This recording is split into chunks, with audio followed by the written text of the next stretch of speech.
for those people who are uncomfortable with the term medium, or they have a friend that they're like, There, oh my gosh, this information could save my friend's life, but there's yeah. born again Christian, they're not open to this. What would you say spirit of compassion?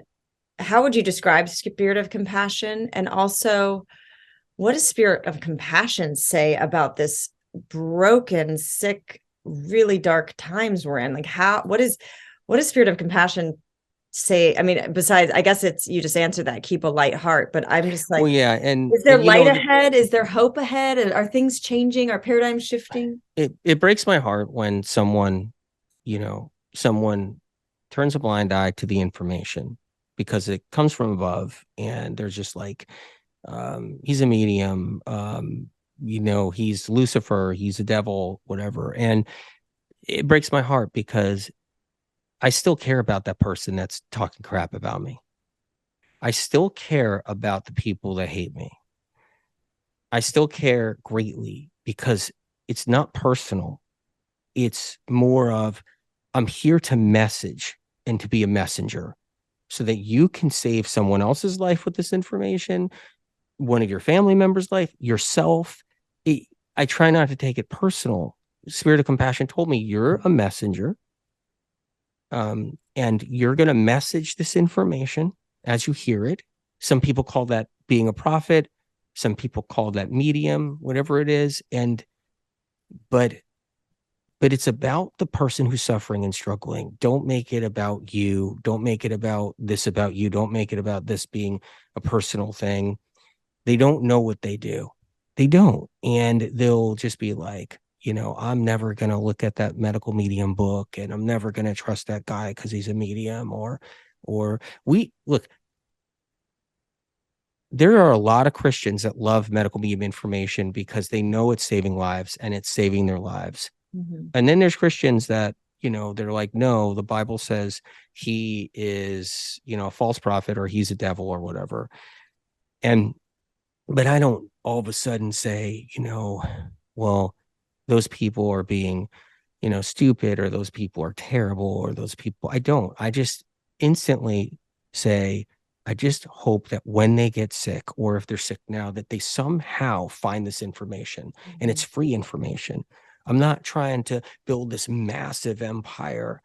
And it's more of like, you can go to the library and get this for free, and you can save your life and save somebody's life. And that's what it's about. But if saving lives all these years means I'm damned to hell, it's worth the trip. Well, God bless you. You are one. I know I've known you personally for years now, since we've done Heal, and you are one of the most caring and compassionate. That's where this work comes. I mean, let's talk a little bit about, like, it's this blessing, this ability to channel, this connection with the spirit of compassion, and the fact that you are the first person bringing this information to the world in this way, and have been doing so for X amount of years, since you were 4 years old, saving lives, helping people find answers when they could not find answers. um it's a burden. I mean, you can't fly on a plane because you literally go blind, because you're inundated with so much information that spirit of compassion is trying to send you about all these people. So your blessing, it's not like you're out making billions, and this is a burden every day that you No, have to people shoulder. paid me in chickens. I was talking about this the other day, is that I had this shack, and people would come to me and see me where I come from, and up in the woods. And it's like, and they would line up, and they would fly around the world to my office, which was this like little shack, this office. And they would come to get help. And people would pay me in apples. They would just bring a basket of apples. And I had an assistant that I could barely pay anything because I was paid in chickens and apples. People that had no money, they had nothing. And they would just be like, here's a whole bunch of dried herbs. Here's a basket of this. And what happened is, we had this like storage spot outside, and it would fill up with all these things and presents and stuff. But I wasn't getting paid enough money. Be somebody would give a donation of $5 or $10. But it was this, where it was like, there's only so many chickens I can have. I wasn't eating chicken. And the And you don't chickens, eat eggs. I don't eat eggs, and I let the chickens go all around the yard. And then I was like, well, now I need money to fence these chickens in over here because I don't want these chickens getting hurt or going too far. So now it's like I was hoping people had enough donations as I was helping them heal, giving them blasts of light, helping them in so many ways. And so eventually I have enough for some chicken wire. But this is how it works. It's like some people laugh at me and they'll be like, he hears a voice. Meanwhile, life-saving information comes from the voice I've been hearing since I'm age 4 constantly. Yeah. It's it's getting kind of old being the only one to have to bring it to everybody, but I need people's lives saved. I need them to know where the info comes from so they can save themselves. And all your information that you're putting in this book, it's not like you're like coming up with some weird product. It's all products from nature. You're renaturing people. And I think that we're seeing that, and you talk about it in your book, that the breakdown of our health and the breakdown of our mental health is because it's not man-made information in these books. It's not man-made anything. It's information I hear from a voice perfectly clear on the outside of my ear, just like someone's talking to you, and I can't turn it off. It's always there. I can't shut it down. I can't turn it off. And that voice is giving me information that I have to write down. That's why the medical medium books are, if you put these volumes together, and I'm not insulting any health authors out there, but I hear it all the time. People who have looked at all the vegan doctor books and the other doctor books and the keto doctor books, and they've read those, and then they find the medical medium books and they're like, dear Lord, why are these packed with nothing but incredible advanced medical information? And who can write these? And here's the thing, and I say it every time, I'm not a smart guy, and I mean that. Like, I am not that smart of a guy at all. In fact, like, here's the thing. If I don't hear it from a voice, am I a genius? Am I just an incredible genius? No, I'm not. And I could promise everybody I'm not a genius, okay? And so I'm like a regular person. I got a skin on me that can take a licking and keep on kicking, but I'm a regular person that has to take the information, message it to people, get it into the books, write it word for word. It's not man-made. And that's why everything happens with clarity. Like, when people find the information, it's like clarity. If they could get past the fact that it comes from above and not a scientific study. But I tell people who are like the critics and naysayers, just remember this: science research is taking so much of medical mediums information. The clinics are taking it. They're putting it now online. They have no research papers to back it up. I know, I have a team of people looking into it. They're taking published information from all my books right now, and they're putting it online right now. Clinics that never had the information before was published first here. So if you can't get past the voice I hear and the fact that it comes from above, just realize, why is everybody stealing it then and poaching it? Like credible industry people poaching it. They're not allowed to do it. I'm actually making sure people are going to hold some accountability, because it's going too far. You can't plagiarize. Yeah. But people read the books, and I hear it all the time, that the information makes so much sense, right? But it's not common sense, because there's nothing common about it, any of this information. I love that it's all so grounded in nature. Everything is, I mean, food, everything is grounded in nature. It's from nature. It's renaturing us. And you say something brilliant in the book. You talk about the electromagnetic field of the brain actually magnetizes the trace minerals that we need, which many of us are deficient in, that actually then help our brain evolve and become more intelligent. So what's happening is this beautiful electromagnetic field magnetize all these trace minerals over time. We became this evolved species, super intelligent, created industry, created technology. And now that industry and technology are toxifying us and killing us.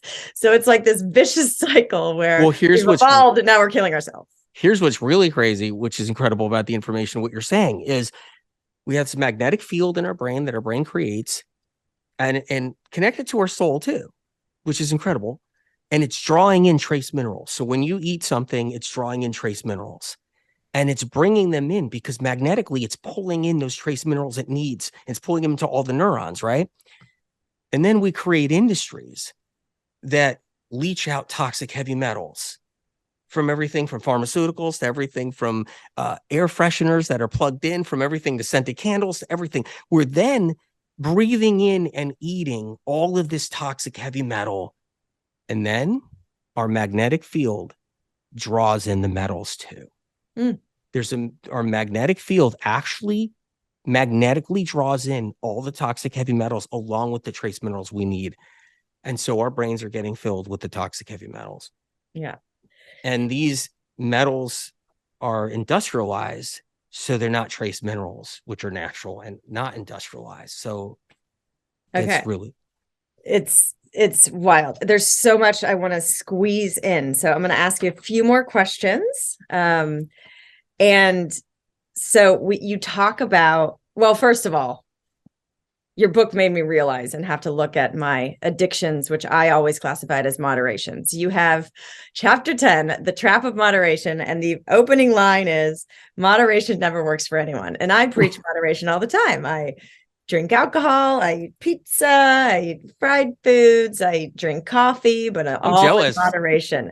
Well, and I'm healthy now, but again, if I'm honest with myself, my brain's been burnt out for a long time. I'm a high functioning, moderate addict or whatever it is. But like, so again, I've learned on a deep level what alcohol is doing to my brain, what caffeine is doing to the brain, and the 4 causes of addictions you go into, and then on top of those 4 causes, then the addiction of we're basically addicted to the adrenaline that's released when we take caffeine or we drink alcohol, which is supposed to help our brains mask these symptoms that are causing the toxicity that's causing us to have these effects. So we're addicted to adrenaline. So and everybody has a scale. Like they can do the espressos, they can do the coffee, they can do the coffee drinks, they can put double espressos in their coffees, they can do all this stuff. And then eventually they got these panic attacks, problems, and sickness, and all this stuff happens because their immune system finally tanked and the scale tipped, right? But everybody's at a different level, a different scale where they can handle it for a while. And there's some people chronically sick, you give them espresso and they're in the emergency room, right? So it's amazing how it works. I'm just glad you still like me, because the alcohol industry hates me, the caffeine industry hates me, the cacao industry hates me, the psychedelic industry hates me, all the psychedelic people hate me now because I'm not for psychedelics. They all say, no, I had the best experience. You can't tell me I didn't have the best experience of the psychedelic. And, and I'm like, I'm not saying you didn't have the best experience. I'm just saying, here's what it's doing to you and gonna do to you. So they hate me. The apple cider group hates me. Every apple cider vinegar group. Like, I'm hated by all these industries and groups in the alternative industry. And it's part of why, like, I get the bad raps out there. But the point is, I'm glad you still like me. Thank you for listening to the Heal Podcast. Be sure to tune in for more empowering wisdom and inspiring healing stories. Oh, and make sure you hit the follow button on Apple, Spotify, or wherever you listen to podcasts so you don't miss that one episode that holds the answer you've been searching for. And if you feel inspired, we would love you to rate and review us so that we have the opportunity to reach more people. And of course, you can follow us on Instagram for some behind-the-scenes fun and more inspiration at @HealDocumentary and @KellyGorris. Thank you so much, and be well.